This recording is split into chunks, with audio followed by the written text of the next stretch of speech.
Hello, everyone. I just want to welcome you to today's webinar, Fundraising Strategies for Your Action Coalition. I would now like to introduce Dr. Winifred Quinn, Director of Advocacy and Consumer Affairs at the Center to Champion Nursing in America. Scott, thank you so much. Thank you, Scott, so much. Before I start my welcome and introduction, I think the most important thing I can say ever is thank you. Thank you to all of the nurses on this phone call, this Zoom conference call. Thank you to all of your colleagues. Thank you to all of your peers. The center has been in existence for almost 13 years. We champion you every day. And now the general public understands why. And you're heroes. So thank you for everything that you're doing for this nation and for this world. And I hope that what we can do in return helps in any kind of way. So thank you. Now on to an important topic, although perhaps more mundane.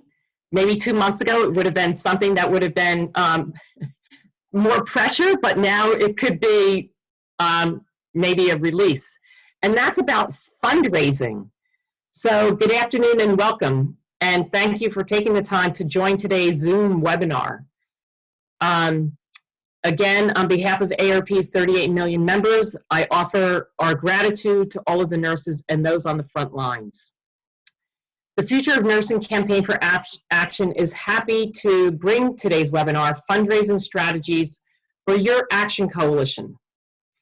The topic of fundraising is important, and it's not just important for the 2020 Nursing Innovations Fund that we have out in the field, but also for the long-term sustainability of your action coalition, and for helping you and your colleagues in your states and communities achieve health equity and to build a culture of health. It is such an honor to introduce our presenters and our colleagues today, Dr. Alexia Green and Dr. Lisa Sundin, as well with our helpers, Dr. Kim Harper, Isla Akkad, and Peter Reinecke. To save time, I'm not going to read the biographies, but Alexia's and Lisa's will be on our on today's webinar recording.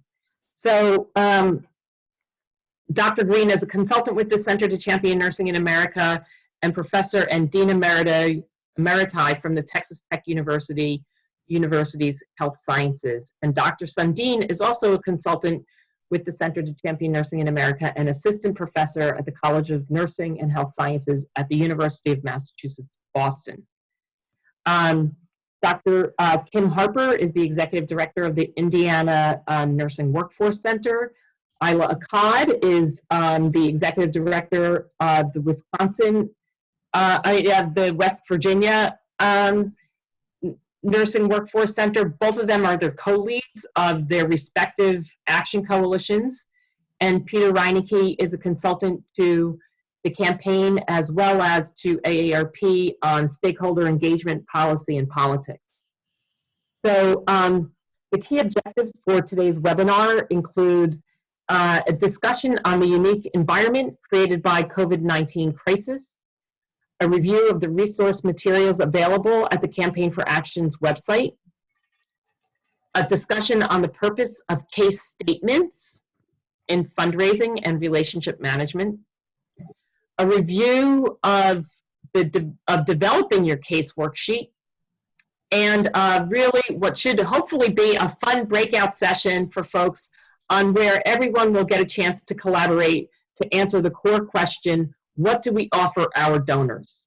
So now I'm very pleased to turn this over to Dr. Lisa Sundin. Lisa? Thank you, Winifred, and welcome to our participants. So in this first part of the webinar, I will discuss the importance of relationship building as it relates to your success in fundraising for your Action Coalition initiatives. Clearly, we're living in unusual circumstances, and it's important now more than ever to strengthen relationships with potential and current funders. Remember, the fundraising process is not only about asking for the dollars. In fact, that's a small part of the process. Relationship building is the most important part of fundraising. By strengthening relationships with funders, you will position your Action Coalition for more successful fundraising to build a culture of health. Next slide. So obviously the pandemic has created many unique circumstances for society, and particularly for those of us in healthcare. So let's name some of the challenges that we're facing. This is an unprecedented situation, and there is no playbook to pull off the shelf to guide us. Certainly with the declining indicators of the economy, we have resulting economic instability. And this leaves funding streams uncertain, not only for those of us who may be looking for funding, but also for our funders. This in turn creates some emotional barriers around fundraising and our concerns about the future of funding capacity that we need to work through. Next slide, please. So we can allow the emotional barriers to paralyze us, or we can look to the future with hope and confidence for funding. So here are some helpful ideas to consider for your Action Coalition initiatives and funding needs. As nurses, remember, we have the consistent trust of the public on our side, and public health has never had the kind of spotlight that it has right now. The pandemic has unmasked what your Action Coalitions have been so focused on for years: the social determinants of health and the uneven impact or societal health disparities that are so evident now. This is not new territory for us who have been addressing the social determinants of health for many years. These issues are finally being talked about in the mainstream news and in communities, and your Action Coalitions are very well positioned to respond. In fact, the crisis is bringing to light the importance of healthcare, nurses, public health, and the need to address social determinants of health in ways that have never converged before. The situation, of course, is not good, but it will get better over time. And your nurse-led Action Coalition initiatives to address public health issues and the social determinants of health will be well positioned for funding. So now is the time to develop relationships with like-minded funders. Next slide, please. So first, let's just say that silence is not golden. It is critically important to break through any emotional barriers and embrace the process of active relationship building. In fact, it's not even enough to tap in occasionally with potential funders. Strong relationships are built with regular and strategic communication. Remember that funders are also in a position of trying to understand this crisis. As public intellectuals, you are in the perfect position to provide these funders with critical information that they can use to be nimble with their priorities and with their strategies. So you can be influential by giving them critical information. You can leverage this unique position you have as part of your relationship building strategy with funders.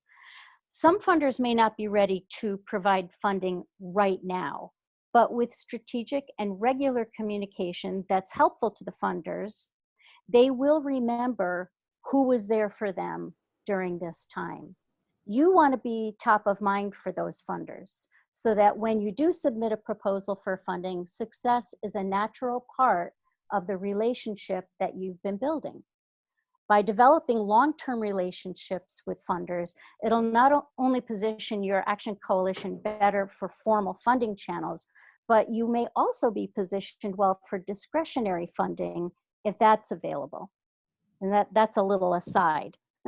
In some of the organizations that I belong, we've been very grateful recipients of discretionary funding, simply because of the relationships that we had built with funders and their confidence in our ability to be successful. Next slide, please. Okay, funders at different levels might require different approaches to relationship building, and I have several examples here that we'll go through quickly. Of course, your first step in the relationship building process is always to research the funder of interest. Find out about their funding priorities and strategies, find out about who leads the organization, and if possible, who sits on their board. These are the people you want to meet. Can you get a warm introduction from someone? With that in mind, let's go through some of these examples. The first is HRSA, and of course HRSA is a federal funder. So building a relationship with a federal funder generally will be with a program officer or administrator. This person can be crucial to your funding success. In addition, previous successful funding at the federal level can be your best, and I would put in quotes, relationship for future funding. The next example I have here is Grant Makers in Health. This is not a funder, but rather it is a national clearinghouse of resources where you can find funders. So I don't have an example of how to develop a relationship with Grant Makers in Health, but rather I'd like for you to tag that for yourselves as a really critical resource to help you find funders and funding that might be of interest to you. The United Health Foundation is a national insurance corporation, of course, and the foundation is its philanthropy arm that focuses on population health funding. However, most groups will not be able to access their national funds. For foundations like United Health, you want to be able to find their local office and determine their local priorities, which change from region to region and city to city, so that you can identify the fit for your initiative and to identify a live person that you can connect with. This is where networking becomes so important. I'm going to skip the Connecticut Health Foundation for just a moment and go down to the Community Foundation of Greater New Haven. This is an example from Connecticut, which is where I'm from. This is a local foundation with local funding priorities. There are many local funders that you can locate near you to determine, again, the right fit for your initiatives. You first want to develop those relationships, hopefully through a warm introduction through your networking channels. You never want to have the ask for funding to be your first point of contact with a funder. And to that point, I'm going to move over now to the Connecticut Health Foundation. This is a state foundation in Connecticut, which I'm very familiar with. I bring it up again because this is a very good example of a foundation that has pivoted its funding to meet the priorities and challenges posed by COVID. It's always been focused on health equity and oral health, and now it's focusing specifically on preventing domestic violence as a result of COVID and quarantine. It's important to know if a funder that you're interested in is responding to a current crisis in a nimble sort of way. So if you, for example, were to check the Community Health Foundation website several months ago, you might not know that they made a pivot in their priorities. So you want to stay up to date with what their funding priorities are. I happen to serve on a board right now with the Connecticut Health Foundation CEO, whose name is Pat Baker, and I reached out to her in preparation for this presentation. And she had to say this about relationship building with funders. And I quote, "Relationships are central to philanthropy. This doesn't mean that we play favorites. Rather, foundations need to understand your mission, your goals, and have a sense of confidence in your ability to execute. And that doesn't happen overnight. I urge all of you to think long-term, even in this crisis. Do your homework, identify funders that are aligned in some way with your work, and invest the time and research to learn about them. What is their mission? What does their strategic plan say? What is the theory of change? Two of the Connecticut Health Foundation's decision criteria are whether the project is aligned with the goals and objectives of the foundation and sustainability. And sustainability is not just dollars. Leadership is often more important to sustainability than the grant. Therefore, funders need to have confidence in you and your organization. All of this requires time and focus. So I think Pat's statement to all of us rings true with everything else I said about relationship building. So with these thoughts in mind, I'm going to turn you over to Alexia. Thank you. What we would like to do now is to introduce you to some of the resources that are available at the CCNA website. Many of you have been in leadership roles in the past with your Action Coalition. Some of you are new to the Action Coalition. We have recently updated the fundraising webpage. And what we've done now is taken you into the fundraising toolkit materials that we have on there. There's a lot of resources available on the website, but these fundraising toolkit materials in particular are tools for you to utilize to work with your Action Coalition in developing case statements, which help you then approach a foundation to see if there's an alignment with your mission and goals and theirs to get funding. So if we can get Scott to zero in on this particular slide a little bit more, I think what I would like to do is to show you the different resources that are available on here, specifically the case for support materials, because we'll be using that today. Developing a case for support is a very important part of the process in approaching a donor, but it's also very important from the perspective of your own Action Coalition, understanding what you're trying to do and developing a rationale for why a donor should support you in your work. And it's very, very an important process. It should be done as a group with your Action Coalition leadership team. Today, we're going to do some short little practice sessions with it, just to develop a beginning case statement for some scenarios that we've developed for you. But basically, by using these tools that are available here, your Action Coalition leadership team can be prepared to approach a foundation. Again, hopefully you have a relationship with this foundation that's been over a period of time, because you're much more likely to be successful in approaching them.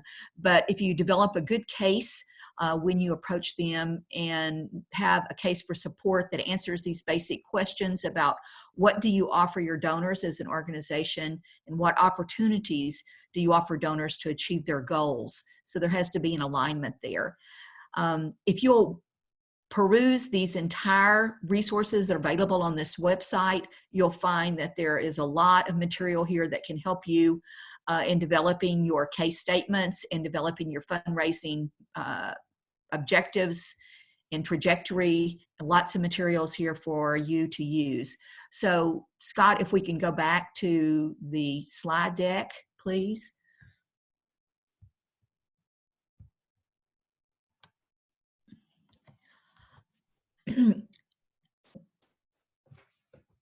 Our next slide we're going to go to is talking about why do you need a case statement and what is the purpose of a case statement.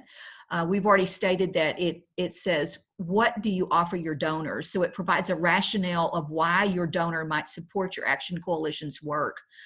And what do you offer them? It has to be a two-way street. It can't be just what do they offer you, but how do you align your goals and objectives with theirs? So to answer this question should be twofold, actually, twofold in responding. What do you offer your donors as a coalition, meeting the need that they care about? And then what opportunities do you offer donors to achieve their goals? So again, aligning your objectives with theirs. And I think especially right now, in light of a lot of the pivoting that is occurring with Action Coalitions, and foundations to address the COVID crisis. It really creates an opportunity for an alignment of these goals that you have within your organization and the foundations that you want to possibly work with. Next slide, please.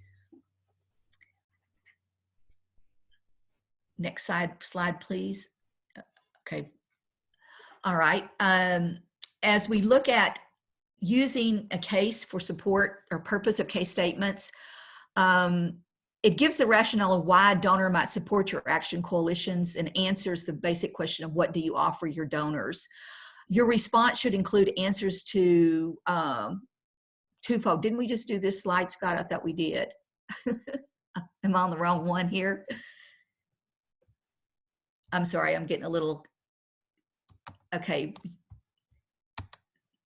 Basic, sorry about that. There was the lag for some reason.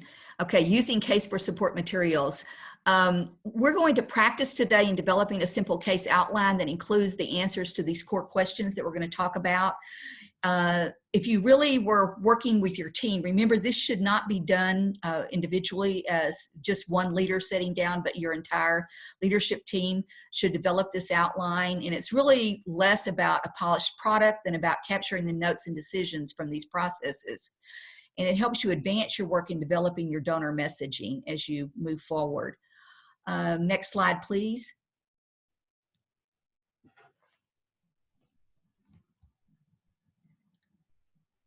Okay. In making the case, it's about the process of defining the answers to questions that we talked about before. Those questions are, what do we offer the donors? Not what do they offer us, but what do we offer them? And so it's very important as you look and identify potential donors or foundations to approach that you align your work with their work. If their work is totally out of kilter with what you're trying to achieve, then it's not appropriate to approach them. But you're going to find now, especially with COVID crisis going on, I believe, and a lot of emphasis on a culture of health and social determinants of health, that it's going to be easy to align that foundation's objectives with your very own. And so what can you also say to supporters to inspire them to give? And I think now is a very good time to inspire supporters. They've seen the work that nurses do on the front lines. They understand the critical nature of what is occurring in the healthcare system and the very important role that nurses play. So I think it's a very good opportunity right now in this current culture to approach some of these foundations. Your messaging can take the form of talking points, or a more formal case statement. And in the resources that we previewed on the website, you can go into in-depth on how to develop a very formal case statement. That's usually something that is a document that's about 10 pages long, but it gives very specific details of what you're asking this foundation for. Depending on the relationship you have with the foundation, they may want a formal case statement to be considered as they consider your request, or you may want to just start with talking points. It depends on each organization, or each foundation has a different process. You'll have to figure that out as you go along. And again, it all comes back to relationship development as you work with those foundation leaders in developing your case. What we would like to do now is move on to how you can develop a case statement with your individual teams. We would like you to start out with a basic question. We have divided the groups into 5 different groups, and we have group breakout leaders, and we're going to go through a short process of making the case for some different foundations, and we've identified those foundations here for each group. Each group will have a different foundation. Each foundation has a different mission, and your group leader will share that with you. And what you need to do then is inspire these foundations to work with you by developing a short case statement that would align with their goals and objectives. And again, knowing that they may have pivoted to COVID, the COVID crisis. So right now we have group leaders, and Scott, do you want to explain how this breakout goes from here? Sure, thank you, Alexia. So we're gonna, in a moment, break out into different breakout sessions, and we'll spend 15 minutes there discussing what do we offer our donors, and then we'll come back to the main room where we'll hear from a few of you. Thank you. So what we would like to do is identify a couple of the groups, or even more if we have time. I'll leave that to Scott to decide how much time we have. But if we could hear from the HRSA group, could you report back for us? That would be great. We particularly wanted to hear what your thoughts were. Garrett, are you? Yeah, this is Garrett. Can you hear me? Yes. Yes. Oh, hi. Garrett Chen from Health Impact, the California Action Coalition, co-lead with Mary Dickow. Our conversation revolved around HRSA. And one of the things that might be a little bit different for HRSA compared to other philanthropy organizations is that it's really a grant administrator. And so as we've been talking about, the with under the CARES Act, more monies were allocated to various federal organizations and agencies, and HRSA was one of them. And so we talked about two different kind of aspects of how to interact with HRSA. One is how to develop a relationship with HRSA. So HRSA has both national staff and regional staff, and how we could engage with those folks, all the while understanding a little bit about what Lisa and Alexia were talking about earlier, which is bringing our track record, our mission, vision, and values to the table to make these folks aware within HRSA about what we can bring in terms of expertise that is in alignment with their mission and grant priorities. Also in the development of a relationship bucket, thinking about working with other grant recipients in each state and talk with current grantees to figure out how to collaborate and any advice that they might have to give us if we're just jumping into the HRSA kind of environment. And one thing, then this is Alexia, one thing I would like to add to this dialogue about HRSA, in my experience in working with HRSA, it's very critical also to inform your congressman or even senator that you are engaging with them and you're possibly applying or you have applied for funds. There's always advocacy that occurs through that channel as well with HRSA. At least, Peter, that's my experience. I don't know if you can comment to that, but that's what I have found as well, that it's critical to have your congressman or your senator aware that you are pursuing funding through HRSA. I think that's definitely good advice, particularly when you're serious about applying or have applied. Mm-hmm. Okay. Any other things on HRSA before we move to another one? Ayla, which one? No, I think. Okay. Ayla, which one did your group do, and who can report from your group? We did Metro West Community Health Care Foundation. Okay. And I had 3 people in the group. And Valerie, would you be willing to talk about what you discovered? Sure. So the 5 areas of priority were healthcare disparities, access to care, substance abuse, childhood obesity, and capacity. And we had Janine from Wyoming and Nisha, I believe, from Texas, and I am from North Carolina. I can speak from North Carolina. We're working on the health equity toolkit with 2 of our organizations, and it seemed to align pretty well with healthcare disparities. So we would really have to make sure that we made that connection and align our mission with the mission of the funding organization. In Wyoming, I believe they are focusing on, oh, Janine, if you can please join in and share, I would really appreciate it. Just to share what you're doing in Wyoming and how that aligns. You bet.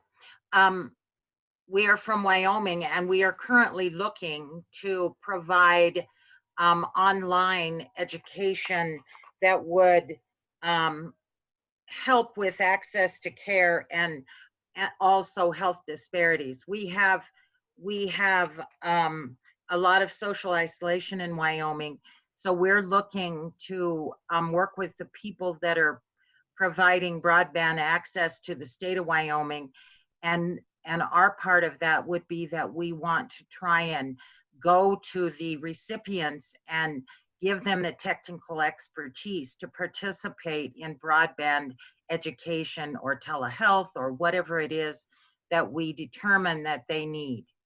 So that's what we're going to try and do. So we'd look at access to care primarily. Okay, thank you. That's good. You're Thank welcome. you. Thank you, Ayla, Janine, and our other colleague. I'm sorry, I forgot what your name was. Great job. That's okay. We had Nisha also. Nisha, yes. Nisha is in Texas, Right, Nisha. Alexia, Thank you. and she needs to connect up with you. She's a student who wants to do research, and she could do research on any of these areas. That's great. Great. How are we on time, Wynn and Scott? Can we do one more or? Let's hear from one more. That'd be great. Okay. Mary, do you want to It do looks like- United Health Foundation Group? Mary Dickow? Sure. Sorry, Alexia, I was on mute. Hi, Mary Dickow from Health Impact and the Action Coalition in California. Our assignment was to look at United Health Foundation, and the tagline that was on the slide we were looking at was the power of partnership and collaboration. And I think that's what they value as a foundation, and that's something I think the Action Coalitions and the nursing workforce centers in our country do very well. So we immediately saw some alignment. Oh, sorry, I was on the call with Florida, Ruby from the Florida Action Coalition, Barbara from CCNA, and Alexia. And so we also then took a look at what their priority areas were. And one of the main items was to improve the health and lives we both serve. So in that language alone, it sets up a tone for a partnership. Neither Florida or California is currently has an active relationship with United Health, but we discussed what our action coalitions and workforce centers are currently doing regarding improving the health of communities and what we then could offer back to the foundation. But we did definitely find some alignment with across our work and what the foundation's priority areas were. All right. So something to explore. Okay. Scott, any more? Are we ready to move on to the next slide, or where are we here? Yes, thank you, Alexia. Sorry we didn't get to everyone, but I hope the breakout session was helpful. Next, we're going to move on to our Q&A. Okay, great, everybody. So for the Q&A, the way we'll do this is you can do one of two things. You can either raise your hand in the participant bar, or you can write your question in the chat box. We have just a few minutes for questions, and we'll try to get to some of them. Whatever we don't get to, if you put them in the chat box, we'll try to follow up with you to answer your question after the webinar.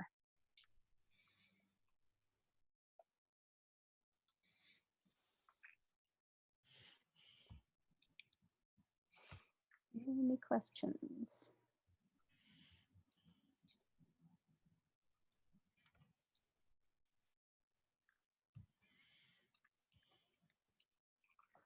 So the only question I have, before one of our participants asked if the if the slide deck will be made available.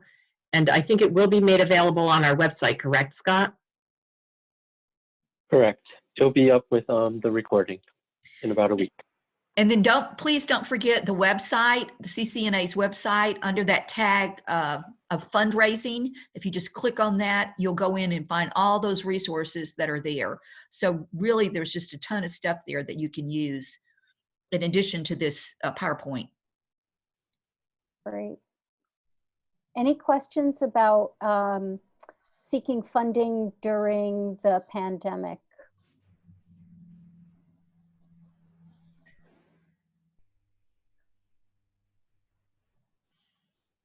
All right, this is a wonderfully competent group.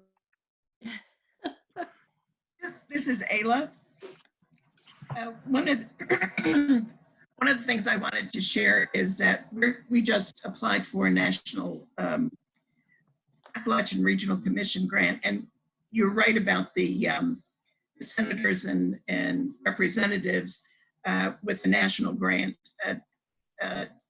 Manchin wrote a letter of recommendation for the grant. Great. But to add to that, his office actually has someone who has a relationship with ARC. So these folks actually have staff members who have developed the relationships with, say, HRSA or ARC or wherever. So you can piggyback on their own relationships with those funders. Yeah, that's a critical point.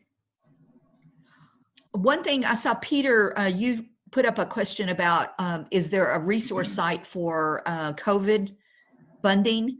I know Texas Tech, our university, has been sending out COVID funding opportunities.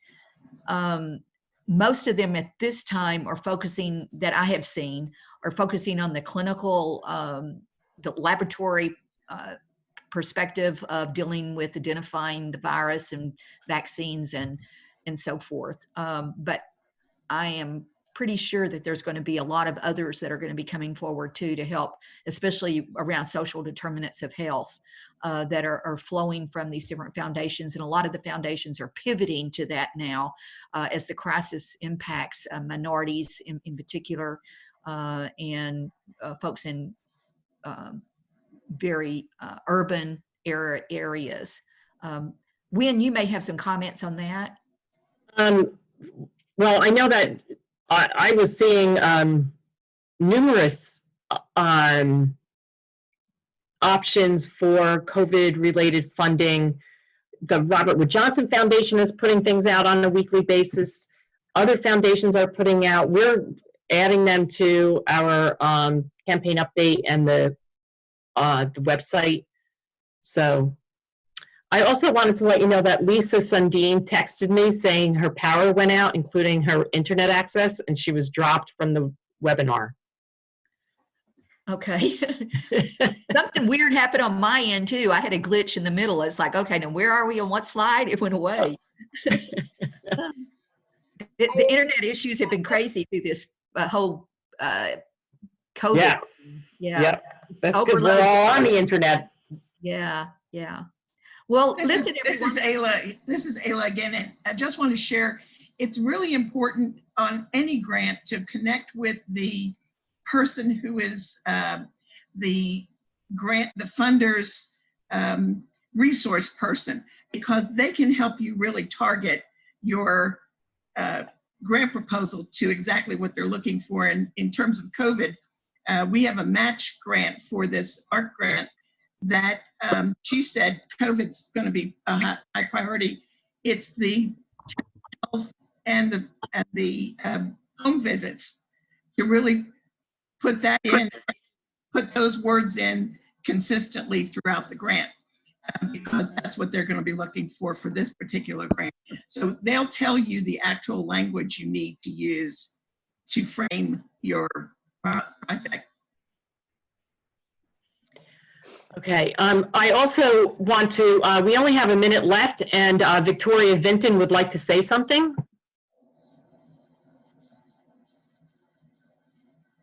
Hi, am I unmuted? You are, we can hear you. Okay. Hey, I just wanted to share a way that makes it easy for funders. Already have a pledge letter written out with your organization's letterhead, and also a letter of support that's a template that they can use for this innovation fund writing, because if you can make it easy for them, they're more likely to take a minute and make something happen. Good point. Great. Peter is also saying that for coalitions is to raise awareness in their local communities, especially now, about the important role that nurses have, and an op-ed in the local newspaper about the Action Coalition or your specific organization would be good. And speak to your innovation and speak about your innovation fund project about building nursing leadership to improve health in your community. So with that, I know I'm supposed to give the closing remarks. I'm trying to minimize my window here. Scott, is there anything else that we need to do before going to closing remarks? Nope, I've just shared Alexia's and Lisa's contact information, which will also include with the webinar recording. Okay, and I would also like, if it's possible, I would also like to thank Kim and Isla and Peter for joining us today. So maybe you could do that on the website somehow when we post. Of course. Yeah, Okay, thank great. you guys. Great, thank you so much. So I'm going to go ahead and wrap up.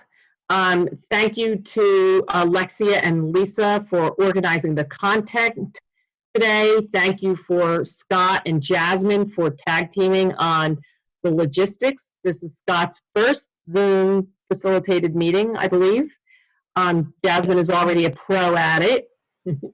And thank you to Kim Harper and Isla Akkad and Peter for helping with the breakouts. Thank you to all of the participants for jumping in. And again, thank you to all of the nurses for everything that you're doing. If you miss a section of the webinar or would like to pass it on to a colleague, which of course we always want you to do, you can find the recording, Scott said, in about a week, and additional webinar resources by going to www.campaignforaction.com/webinars.